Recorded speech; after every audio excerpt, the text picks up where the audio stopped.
Euzu billahi mineşşeytanirracim. Bismillahirrahmanirrahim. Elhamdülillah ve salatu ve selamu ala Resulillah. Değerli arkadaşlar, Celaluddin Es-Suyuti'nin El-İtqan fi Ulumul Kur'an adlı eserinden 61. dersimizi yapmak üzere birlikteyiz. Takip ettiğimiz kitap Tahkik-u Merkez-i Dirasat-ı Kur'aniye baskısı. Bu yayın evinin, bu müessesenin tahkikli baskısı. Çok güzel bir basın, çok faydalı dipnotları var. Adeta kitabı ihya eden bir çalışma. Değerli dostlar, bu vesileyle bir kez daha hatırlatayım. Eğer bu ve benzeri çok sayıdaki derslerimizi beğeniyorsanız, faydalı görüyorsanız sizden önemli ricam bizim YouTube kanalımıza manen destek olun. Efendim abone olun ücretsiz olarak, başkalarını da ücretsiz abone yapın. Böylece milyonlarca kişiye ulaşalım. Milyonlarca kişi bu kanalımızda bulursun. Oynatma listelerindeki 3000'e yakın videodan istifade etsin. Orada her kesime, her seviyeye uygun faydalı manevi gıdalar var. Böylece hem geçmişlerimizin ruhuna sevaplar yağsın, bu vesileyle hem de geleceğimize ışık tutalım. İyi ilahiyatçılarımız yetişsinler, iyi ilim adamlarımız yetişsinler. Kur'an-ı Kerim'in isimlerini işliyorduk. Sayfa 344'te kalmıştık. Ne diyor? Hemen sayfanın başında ve zekera Ebu Şama ve gayruhu fi kavlihi Teala ve rizqu rabbike hayrun ve ebqa ennehu'l Kur'an. Ebu Şama ve başkaları şu ayet-i kerime hakkında ve rizqu rabbike hayrun ve ebqa. Senin Rabbinin rızkı, yani verdiği rızık daha hayırlı ve daha kalıcıdır. Ayeti hakkında demişler ki innehu el Kur'an. Bu Allah'ın rızkı Kur'an'dır. Allah'ın sunduğu rızık daha hayırlı olan, daha kalıcı olan rızkı, nasibi Kur'an'dır. Faide. Faydalı bir küçük bilgi. Hakel Muzaffari fi tarihihi qala lemma cema'a Ebu Bekir'in el-Kur'an qala semmuhu فقال بعضهم سموه إنجيلا فكرهوه وقال بعضهم سموه السفر فكرهوه من يهودا فقال ابن مسعود رأيت بالحبشية كتابا يدعونه المصحف فسموه به diyor ki El-Muzaffari tarihinde şu bilgiyi nakletmiştir. Kale demiştir ki El-Muzaffari tarih adlı eserinde lemma cema'a Ebu Bekir'in Kur'an'a, Hazreti Ebu Bekir Kur'an'ı cem edince, toplayınca kale dedi ki semmuhu, buna bir ad verin, buna bir ad koyun dediler, dedi Ebu Bekir. Fakale ba'duhum, bazıları dediler ki sahabeden semmuhu İncil'e, buna İncil adını koyun. Fekerihuhu, bundan hoşlanmadılar. Yani sahabe bu isimden hoşlanmadılar. Ve kâle ba'duhum, başka birileri dediler ki, başka bazıları dediler ki semmuhu sifra, ona sifr, yani Tevrat'ın bölümü niteliği, yani adı, yani sıfır büyük kitap, sıfır büyük kitap adını verelim. Fekerihuhu min Yahuda. Yahudilerden dolayı bundan da hoşlanmadılar. Yani Yahudiler bu ismi kendi kutsal kitapları için kullandıklarından bu yüzden bundan da hoşlanmadılar. Fakale İbn Mes'ud dedi ki ra'eytu bil habeşiyeti kitaben, ben Habeşistan'da bir kitap gördüm. Yed'unehu'l mushafa, ona mushaf diyorlardı. Fesemmevhu bihi, bu adı koydular. El mushaf dediler. Kultu, derim ki, Suyuti diyorum ki ahracehu İbn Eşteta fi kitabil masahif min tariqi Musa bin Ukba an İbn Şihab qala lemma cema'ul Kur'an'a, diyor ki Suyuti, kultu derim ki ahrace İbn Eşteta fi kitabil masahif, İbn Eşteta el masahif adlı kitabında naklederek kaydetmiş. Kimden? Min tariqi Musa bin Ukba, Musa bin Ukba tariqiyle an İbn Şihab. O da İbn Şihab'dan. İbn Şihab'dan Musa bin Ukba'dan naklen İbn Eşteta El-Masahif, El-Masahif adlı kitabında nakledip kaydetmiş ki kâle, İbn Şihab şöyle dedi. Lemma cema'ul Kur'an'a, Kur'an'ı toplayınca sahabe feketebuhu fil verak, onu evraklara yazınca kâle Ebu Bekir şöyle dedi. İltemisu lehu ismen. Buna bir isim arayın. Buna bir isim bulun. Fakale ba'duhum es-sifra. Bazıları es-sifr diyelim. Yani büyük kitap anlamında Yahudilerin kendi kutsal kitapları için kullandığı bu isim. Ve kâle ba'duhum el-mushaf. El-mushafu mushaf olsun dediler bir kısmı. Fe innel habeşete yusemmunehu mushafa. Çünkü Habeşliler bu gibi böyle kitaplara mushaf diyorlar. Ve kâne Ebu Bekir'in evvele men cema'a kitaballah. Hazreti Ebu Bekir Allah'ın kitabını ilk toplayan kişidir. Ve semmahu el-mushafa ve ona el-mushaf adını verdi. Sümme evradehu min tariqin ahara an İbn Bureyde. Sonra yine İbn Eştet'e başka bir kanalla Bureyde'den, İbn Bureyde'den nakletti ki ve seyati fi nev'ellezî yeli hâzâ. Bundan sonraki üst başlıkta ana bölümde, bundan sonraki üst başlıkta ana bölümde bu husus gelecektir. Sümme evradehu, yani bu rivayet, bu bilgi kaydetti kim? İbn-i Eştet'e min tariqin ahara, başka bir kanaldan an İbn-i Bureyde, İbn-i Bureyde'den ve seyati fi nev'ellezî yeli hâzâ. Bundan sonraki bölümde gelecektir. Bunun detayı. Dipnotlarını okuyoruz. Birinci dipnot el-Murşid. El-Murşid. Sayfa 209 ve huve yankulu anis-Sahavi fi cemalil Kurra. El-Murşid'in sahibi Es-Sahavi'den Es-Sahavi'nin Cemalül Kurra adlı eserinden nakleder. 2. İbrahim bin Abdullah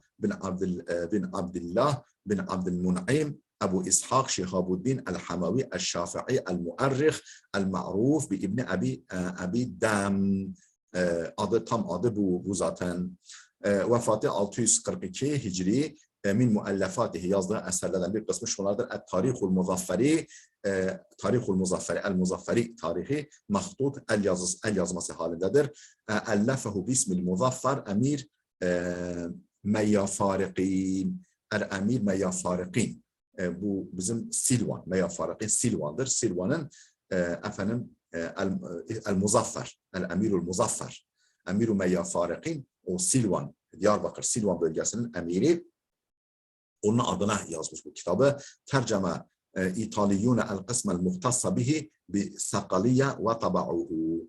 İtalyanlar efendim el-kısmel muhtassa minhu.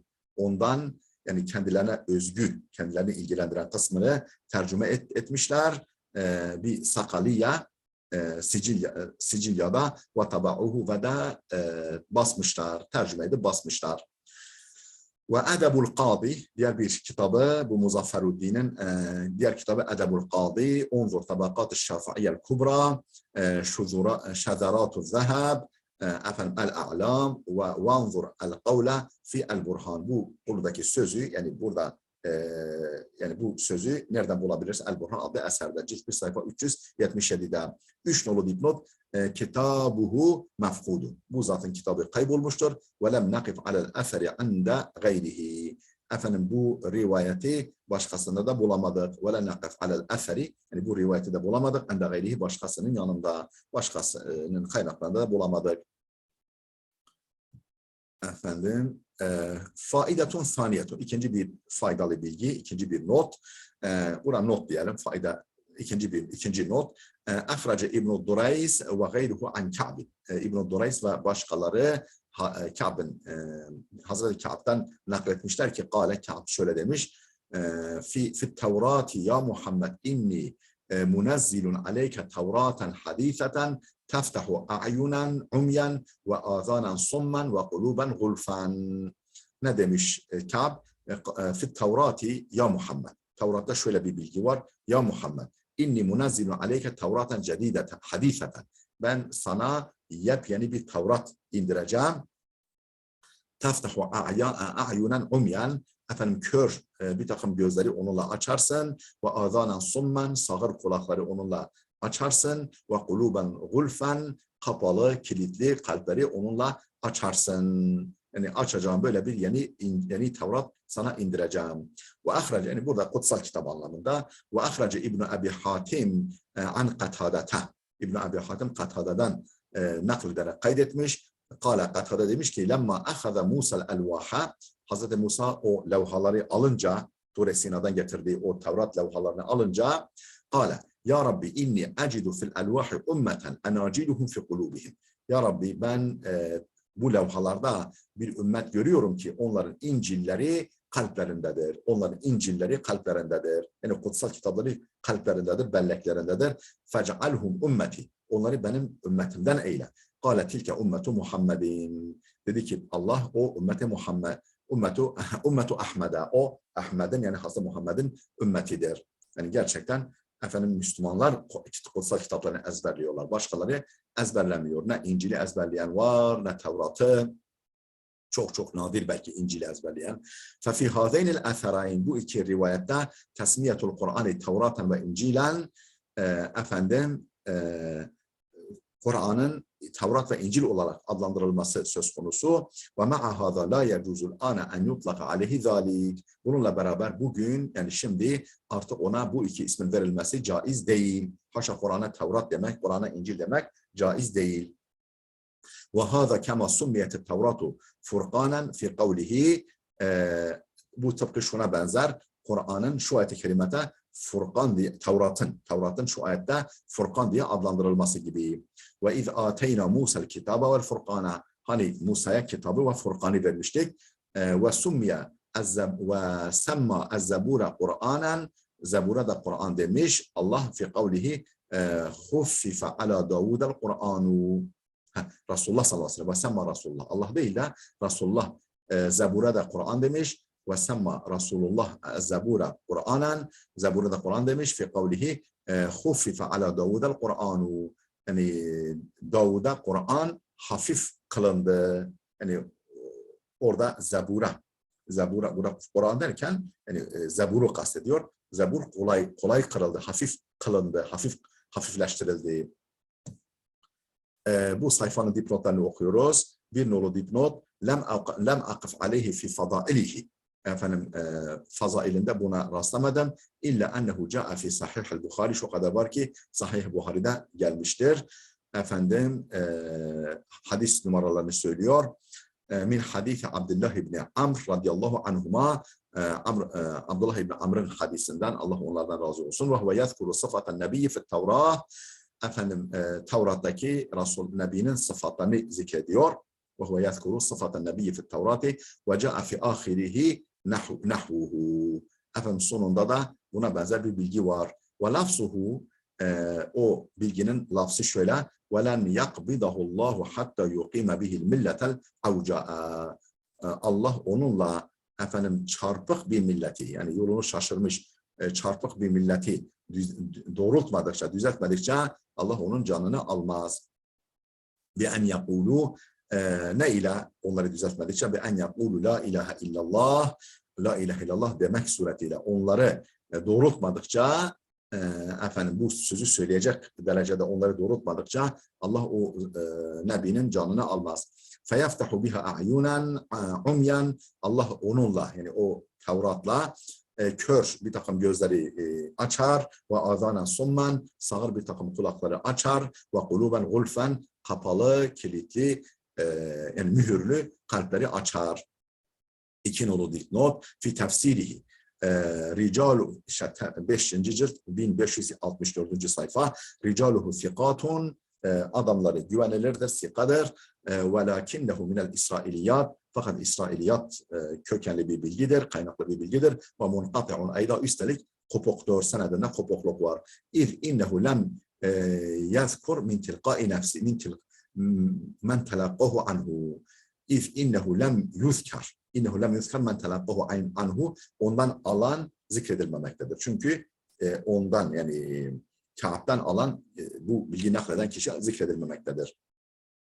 3 nolu dipnot. Ahracel Bukhari fi sahihihi. İmam Bukhari onun sahihinde nakledip kaydetmiştir. Ma'al fethi nerede? Fethül Bari ile olan basımında Bukhari'nin Fethül Bari, Şerh-i Fethül Bari eşliğinde yapılan basımında Kitab-ı Tefsir babu ve ateyna Davud'a Zebura bölümünde ve keza aynı şekilde zekerahul Bukhari fi menakibi Davud aleyhi ve ala nebiyyina salatu ve selam. Aynı şekilde Bukhari efendim Hazreti Davud'un menkıbeleri bölümünde bunu zikretmiş. fil enbiya'i min sahihihi. El-Enbiya bölümünde, sahihinde, El-Enbiya bölümünde. Faslun fi esma'es suvar. Fasıl, surelerin isimleri hakkında fasıl, surelerin isimleri. Kâlel Kutabiyyü. El-Kutabi demiştir ki Es-suratu tuhmezu ve la tuhmezu. Yani sure kelimesi hemzeli okunur, hemzesiz de okunur. Hemzeli de okunur, hemzesiz de okunur. Yani sura, sura. فمن همزها جعلها من أسأرت أي أفضلت من السؤر وهو ما بقي من الشراب في الإناء كأنها قطعة من القرآن.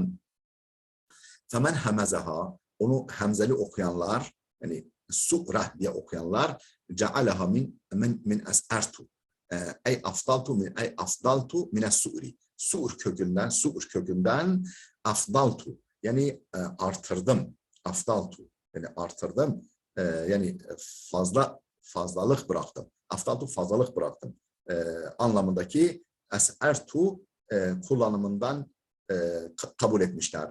Yani es-su'ra diye hemzeleyenler cealeha min es'ertu tırnak işte es'ertu kullanımından almış oluyorlar. Efendim ne demek es'ertu? Ey afdaltu yani fazlalık bıraktım. Min es-su'ra sure kökünden. Ne demek sure? Açıklıyor. Ve huve ma baqiye mineşşerabi fil ina. Efendim kapta kalan içecek, kapta kalan sıvı. Hani kabın suyunu boşaltırsınız ve içindeki demek ki sıvıyı, sütü, pekmezi neyse bırakırsınız, boşaltırsınız. O dipte kalan böyle kalıntı, su kalıntısı ona ona sure denir. Ve huve ma baqiye mineşşerabi fil ina. Kapta kalan içecek anlamında sure.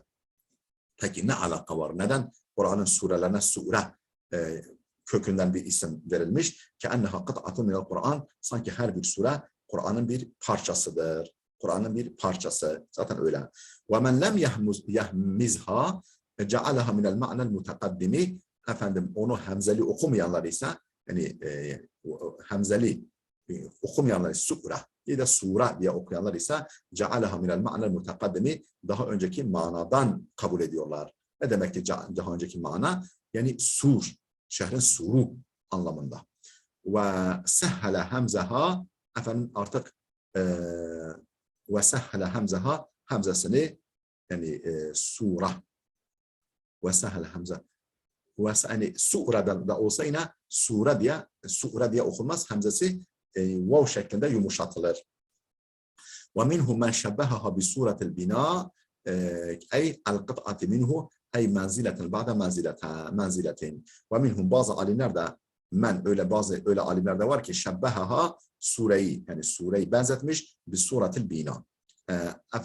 Binanın suresine. Bina ne demek? Binanın diyelim ki taş sırasına. El-qit'ati minha. Ey menzileten ba'da. Daha doğrusu bir binanın bölümüne benzer. Bir binanın odası gibi. Bir suratil bina ey el-qit'ati minha. Bir binanın bir bölümü ey menzileten ba'da menziletin. Yani böyle menzile oda. Kur'an da öyle. Kur'an sureleri de sanki Kur'an'ın odaları gibi, bölmeleri gibi. Yani o binanın bölmeleri ki bu da işte bölmeleri, odaları oluyor. Sanki Kur'an'da böyle menziledir. Böyle bölmedir. Vakile min suril medine li ihatatiha bi ayatiha ve içtimaiha keştima'il buyuti bis suri ve minhu es-sivaru li ihatatihi bis sa'idi. Kimisi vakile şöyle min suril medine. Yani bu sure kelimesi şehrin suru kullanımından alınmıştır. Şehrin suru. Peki niye şehrin suruna sur denmiş? Daha doğrusu niye şehrin suru anlamında kullanımından Kur'an surelerine sure denmiş? لِإِحَاطَتِهَا بِآيَاتِهَا وَاِجْتِمَاعِهَا ayetlerini böyle çerçevelediği için. Yani her sure ihtiva ettiği ayetleri çerçevelediği için tıpkı şehrin hanelerini çerçevelediği gibi.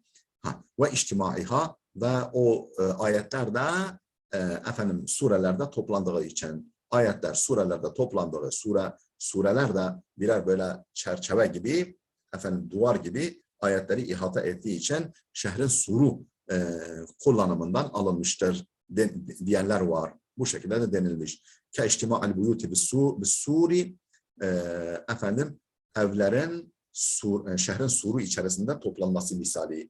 Ve minhu es-sivar, efendim bilezik. Sivar bilezik de bu kullanımdandır. Li ihatatihi bis-saidi, bileği çerçevelediği için, bileği çerçevelediği için efendim sivar denmiş bileziğe. Yani surede efendim bir bileği andıran ayetleri çevreliyor.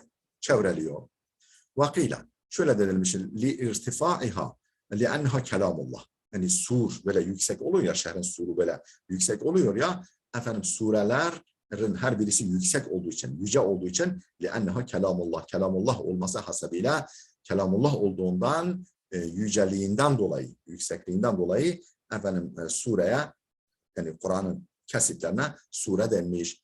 Ve suratu el menziletur rafi'atu. Sure ne demek? Yüksek makam demek.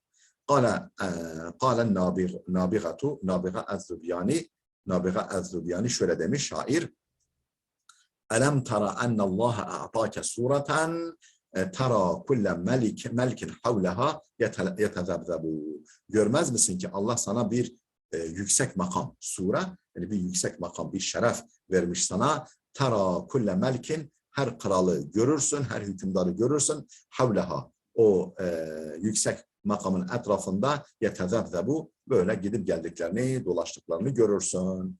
Görmüyor musun ki Allah sana yüksek bir makam vermiş? Sen de o yüksek makamda, yüksek makamın etrafında tüm hükümdarları, kralları görürsün. Yetezebzebu, böyle gidip geldiklerini, şaşkın dolaştıklarını görürsün. Vakile li terkibi ba'diha ala ba'di minet tesavvuri bima'na tasaudi ve terakkubi ve minhu izâ tesavvarul mihraba. Vakile şöyle denilmiş: li terkibi ba'diha ala ba'di. Yani Kur'an sureleri üst üste bindiğinden dolayı, üst üste bindirildiğinden dolayı, değil mi? Fatiha, onun üzerine efendim Bakara biniyor, onun üzerine Ali İmran, böyle üst üste böyle binanın katları gibi olduğunda. Li terkibi ba'diha ala ba'di, birbirine bindirildikleri için, birbirine dağındırıldıkları için sure denmiş her birine. Mine tesavvuri bima'na tasaud. Bu tesavvur kökünden tasaud, yani efendim böyle gittikçe yükselmesi anlamında, tasaud yani yükselme anlamında, ve terakkübi yani üst üste binip yükselmek anlamında. Ve minhu, bu kullanımdandır. İz tesavvaru el mihraba, hani mabedin duvarına tırmanmışlardı. Hani mabedin duvarına tırmanmışlardı, böyle tırmanmak anlamında. Efendim Sad suresi 21. ayet. Efendim dipnotları okuyoruz. Bir nolu dipnot: Tefsiru garibil Kur'an lehu, bu muallife ait. Tefsiru garibil Kur'an, sayfa 34. İki nolu dipnot Onzur el Burhan, sayfa cilt 1, sayfa 361. Üç nolu dipnot Hakahu Zerkeşi an İbni Cinni fil Burhan, cilt 1, sayfa 361. Ez-Zerkeşi İbn-i Cinni'den nakletmiştir. Dört nolu dipnot Divanuhu, divanından, bu şairin divanından alınmış. 78. sayfa. Ve Mecazul Kur'an, cilt 1, sayfa 4. Ve Durrul Masun, Efsemin el-Halabi'nin Durrul Masun'undan alınmış. Aynı zamanda orada da yer alıyor. Cilt 1, sayfa 200. 5 nolu dipnot Onzur el-Burhan, cilt 1, sayfa 361. Efendim Kâlel Ca'beriyyü, El-Ca'beri demiştir ki haddu sureti Kur'anun yeştemilu ala ayin zi fatihaten ve hatimetin ve akalluha thalâthu ayatin. Ca'beri demiştir, haddu sureti, sure kelimesinin tanımı, had tanım demek, surenin tanımı şudur: Kur'anun yeştemilu ala ayin zi fatihaten ve hatimetin. Efendim bir takım ayetleri kapsayan, efendim başlangıcı ve sonu bulunan Kur'an parçasıdır. Kur'an parçası nasıl bir parçası? Yeştemilu ala ayin, bazı ayetleri ihtiva eden, zi fatihaten, başlangıcı bulunan, ve hatimeten, sonu, başlangıcı ve sonu bulunan ve bir takım ayetleri ihtiva eden Kur'an'dır, Kur'an parçasıdır. Ve akalluha 3 ayatin, en azı 3 ayettir. Ve kâle gayruhu, başkası demiş ki, El-Ca'bari'den başkası şöyle demiş, tanım olarak, Es-suratu et-taifetul mutercemetu tevkifen, efendim tevkifi olarak, yani peygamberden öğrenilerek isim konulan ayetler grubudur. Es-suratu sure, et-taifetu ayetler grubudur. El-mutercemetu isimlendirilmiş tevkifen, tevkifi olarak isimlendirilmiş. Yani içtihadi değil de peygamber tarafından isim verilmiş bir takım ayetler grubudur sure. Ey el musammatu bismin khasin bi tevkifin minen nebiyyi sallallahu aleyhi ve sellem. Ne demek tevkifen? Ey el musammatu bismin khasin, yani özel bir isimle adlandırılmış, bi tevkifin minen nebiyyi, peygamberin bildirmesiyle özel bir isimle adlandırılmış ayetler grubudur sure. وقد ثبتت جميع أسماء السور بالتوقيف من الأحاديث والآثار. Bütün surelerin isimleri tevkifle sabit olmuş. Tevkif ne demek? Yani peygamberin bildirmesiyle sabit olmuştur. Nereden sabit olmuş? Minel ahadisi vel asar, hadislerden ve rivayetlerden, sahabeden gelen rivayetlerden, hadislerden ve sahabeden gelen rivayetlerden. وَلَوْلَا خَشْيَةُ الْاِطَالَةِ لَبَيَّنْتُ ذَٰلِكَ. Eğer sözün uzamasından korkmasaydım لَبَيَّنْتُ ذَٰلِكَ, bunu açıklardım. Bunu detaylı bir şekilde açıklardım diyor Suyuti. وَمِمَّا يَدُلُّ لِذَٰلِكَ, buna delalet eden hususlardandır. Yani surelerin isimlerinin tevkifi, yani peygamber tarafından verildiğinin delillerindendir. Bunun delillerinden birisi de şudur ki, ma ahracehu İbn Abi Hatim an Ekrime kal, İbn Abi Hatim'in Ekrime'den naklettiği şu rivayettir. Kânel müşrikûne yekulûne suratul Bakarati ve suratul Ankebuti yestehzi'ûne biha fenezele inna kefeynâke el mustehzi'in. Müşrikler şöyle diyorlardı, suratul Bakara, Sığır suresi, haşa, ve suratul Ankebut, örümcek suresi diyorlardı. Yestehzi'ûne biha. Böylece bu surelerle alay ederek Sığır suresi ve İnek suresi, örümcek suresi diye alay ederek böyle diyorlardı. Fenezele. Bunun üzerine şu ayet indi. İnna kefeynâkel mustehzi'in. Senin için o alay edicilerin hakkından geliriz. Senin için o alay edicilerin hakkından geliriz ya Muhammed. Hicr suresi 95. ayet. وَقَدْ كَرِهَ بَعْضُهُمْ اَنْ يُقَالَ suratu keza. Bazıları mekruh görmüşler, hoşlanmamışlar. Suratu keza, şu sure. Şu sure demekten hoşlanmamışlar. لِمَا رَوَى الطَّبَرَانِيُّ, Tabarani'nin rivayet ettiği şu hadisten dolayı. Yani mesela Bakara suresi, Ankebut suresi, Nahl, Arı suresi falan, Suratu Keda, falan suresi demekten hoşlanmadılar bazı alimler, yani mekruh gördüler. Lima ravat Tabarani'nin rivayet ettiği şu hadisten dolayı. Onu da okuyalım, sonra dönüp dipnotları arz edelim. Ve Tabarani vel Beyhaki'nin naklettiği şu rivayetlerden dolayı Enes'in marfu'an, Hazreti Enes'ten, o da peygamberden. Ne demiş Resulullah? La tequlu suratul Bakarati ve la Ali İmran. Suratul Bakarati, Bakara suresi demeyin. Ali İmran suresi demeyin. Ve la suratul Nisa'i, kadın suresi. Tabi Bakara yani inek suresi. Ali İmran suresi, İmran ailesi suresi, kadın suresi, kadınlar suresi demeyin.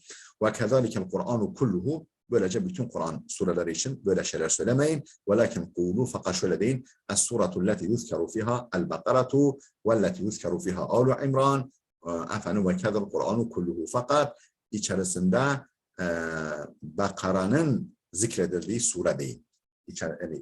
O sığırdan, belli bir inekten bahsedilen sure deyin. Ali İmran'dan bahsedilen sure deyin. Böylece bütün Kur'an içinde böyle söyleyin. İşte örümcekten bahsedilen sure deyin vesaire. Münafıklardan bahsedilen sure deyin. Yoksa Münafıklar suresi demeyin gibi. Ve kedel Kur'an-ı kulluhu, tüm Kur'an içinde böyle. ve isnaduhu daifun, bu hadisin senedi zayıftır. Bel iddia İbnül Cevzi ennehu mevdu'un. Hatta İbnül Cevzi mevdu yani uydurma olduğunu iddia etmiştir. Ve kâlel Beyhaki, Beyhaki demiştir ki ve innema yu'rafu mevkufen ala İbni Umar. Efendim bu hadis İbn Ömer üzerinde mevkuf olarak bilinmektedir. İbn Ömer üzerinde mevkuf yani İbn Ömer'in sözü olarak bilinmektedir. Lem uhrichu anhu bi senedin sahihin. Özür dilerim. Sonra ahracehu anhu bi senedin sahihin. Beyhaki İbn Ömer'in sözü olarak mevkuf olduğunu söylemiş. Sonra ondan sahih bir senedle de nakledip kaydetmiş Beyhaki. Ve kad sahha itlaquhu Suratul Bakara'ti ve gayriha anhu. Resulullah'tan efendim Bakara suresi ve benzeri ismen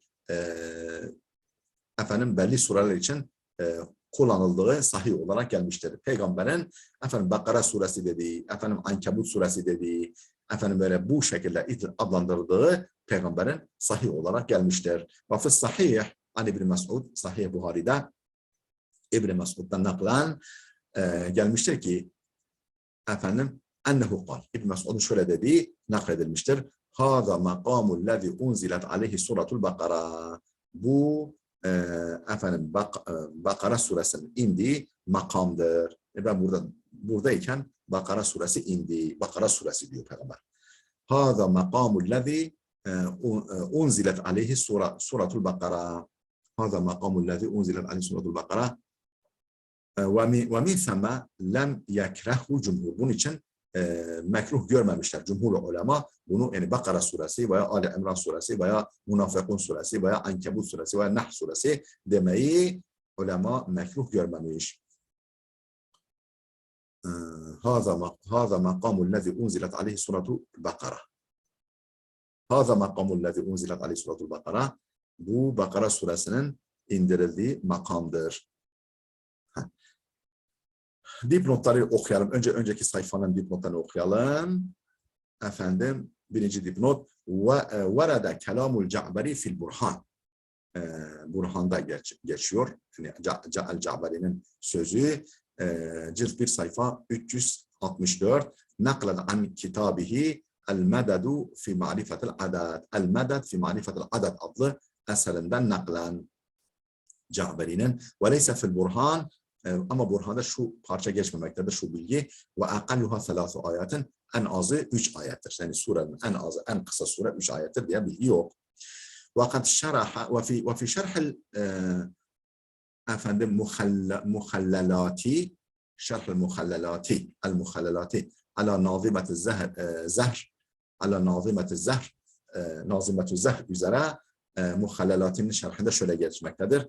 Vanzur hadde sureti fil beyani liddani, surenin tanımı için Eddani'nin El Beyan adlı eserine bakınız. Vanzur bak hadde sureti, surenin tanımına fil beyan liddani, Dani'nin El Beyan adlı eserinde bakınız. Ve kad temmel vukufu ala nuskatil meded efendim el mahfuzatu bi mektebetil mahtutat fil camiatil İslamiye lakinneha naqisatul evvel.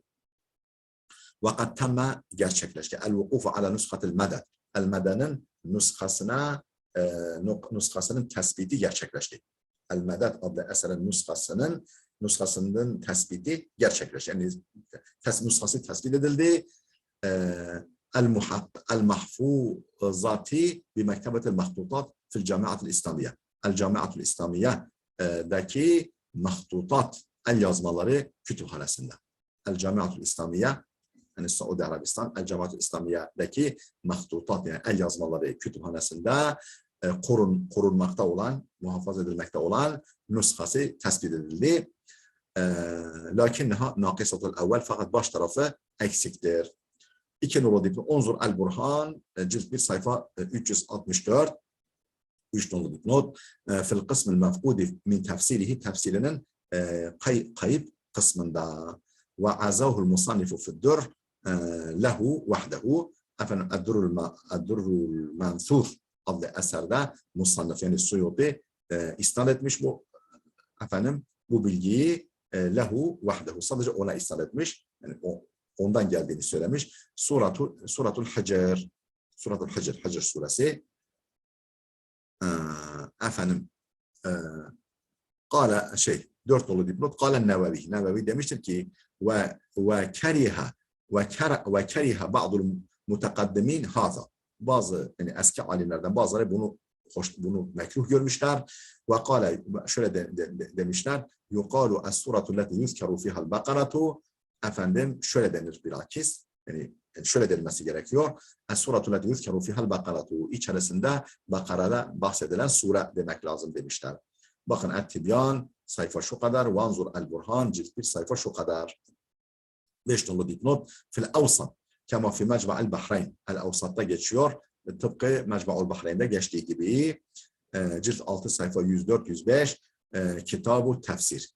Kitab-ı Tefsir. Tefsir bölümü. Babu, şu bab. Tesmiyetü suvar. Suraların isimlendirilmesi. Efendim hadis, şu hadis 3450. hadis. Bu zayıftır. Fi isnadihi Abis İbn-i Meymun, Abis bin Meymun geçmektedir. Ve huve zayıfun. Bu zat zayıftır. Senedinde bu zat geçmektedir. O da zayıftır. Kema fi takrib, takribde geçtiği gibi efendim sayfa 655 efendim rakam 4449. hadis. Ve bihi da'afahu'l Haythami fi Mecma'l Zevaid. Bu senetle efendim el-Haythami Mecma'l Zevaid'de bu senetle hadisi zayıf görmüştür. Efendim lakinnehu kâle fihi, fakat şöyle demiş huve metruk. Bu zat metruktur. Bu zat hadisi terk edilir. Bu zatın hadisi alınmaz demiştir. Efendim müteakip sayfanın dipnotunu okuyoruz. Yani 348. sayfanın dipnotları 1 nolu dipnot fi Şuab. Şuab-ül İman'da cilt 2 sayfa 519. Bölüm bab yani fi tazimil Kur'an, Kur'an'ın tazimi babı, hadis 2582 ve kâle Abis ibn Meymun munkerun hadisi ve hâzâ la yasahhu. Demiştir ki Abis bin Meymun metrukul hadistir. Hadisi terk edilen bir adamdır. Hadisi alınmayan bir adamdır. Ve hâzâ la yasahhu. Dolayısıyla ve hâzâ la yasahhu. Bu sahih değildir. Yani bu doğru değil. Munkerul hadis olduğu doğru değil. Vakala Abisul Meymun daha doğrusu ve hâzâ la yasahhu. Dolayısıyla bu hadis sahih değil. Yani metrukul hadis olduğuna göre bu zat, bu kişi ve zekerahu İbnül Cevzi fil mevduat. İbnül Cevzi mevduat yani uydurma hadisler kitabında zikretmiştir bu hadisi. Biduni mustenedin ila i'tibarihi biduni mustenedin illa aleyhi biduni mustenedin illa ala i'tibarihi enne abisen vadda. Hiçbir dayanağa, hiçbir gerekçe belirtmeden, biduni mustenedin, hiçbir dayanağa, bir dayanak belirtmeden, bir gerekçe belirtmeden illa ala i'tibarihi enne abisen vadda. Sadece abisi uydurmacı kabul ettiğinden dolayı. Tek gerekçesi bu. Uydurma demiştir. Yani abis uydurmacı diye bu hadisi tamam uydurma kabul etmiş. وَهُوَ لَيْسَ بِوَضَّعٍ وَلَا كَذَّابٍ وَلَا مُتَّهَمٍ. Oysa ki abis ne uydurmacıdır, ne yalancıdır, ne de muttehemdir, ne de herhangi bir şeyle suçlanmıştır. İnnemâ huve zayıfun. Sadece zayıf bir ravidir. اَوْ مَتْرُوكٌ عَلَى قَوْلِ بَعْضِهِمْ وَيَوْ da bazılarının görüşüne göre metruktur. Hadisi terk edilir. فَغَايَةُ الْحَدِيثِ efendim en yekûne zayıfen ev zayıfen cidden. Nihai niteleme, hadis hakkında nihai niteleme zayıf olması veyahut da son derece zayıf olması. La mevduan, yoksa uydurma olması değil. Uydurma olması değil. Zayıf veya son derece veya çok zayıf denebilir ama uydurma denmez.